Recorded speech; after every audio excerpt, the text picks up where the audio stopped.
అయితే ఆయన ఆ విధంగా మాట్లాడారు. నేను చెప్పా. ఆయన గూడా రిక్వెస్టింగ్‌గా చెప్పా, "స్క్రీన్స్ ఇవ్వండి" అంటే ఇస్తా అని చెప్పాడు.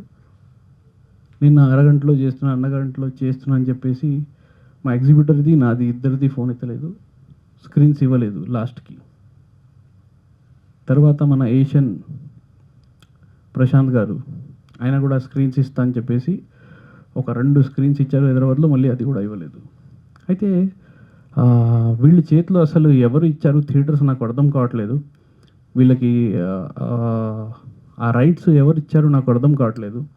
ఎందుకంటే ఒక చిన్న హోటల్ ఉందనుకోండి, అందులో ఏదైనా దొంగతనం జరుగుతున్నప్పుడు ఆ ఓనర్స్‌కి తెలిసిపోద్ది. ఇదైతే ఒక పెద్ద సముద్రం చెప్పుకోవచ్చు. అంత సముద్రం అంత పెద్దది ఇది. అయితే ఈ ఓనర్స్‌కి తెలియకుండా ఉంటదండి. ఉంటది 100%. ఈళ్ళు ఓనర్స్ ఉన్నారు. అంటే సముద్రం మన దృష్టిలో ఇప్పుడు వాళ్ళు రేపొద్దున ఏం చెప్తారంటే, అవును సముద్రం చాలా పెద్దది. ఏ చివర్లో ఏం జరుగుతది మాకు తెలీదు అంటారు. కానీ అలా కాదు గానీ, ఇది మన చేతిలో ఉన్న సముద్రం.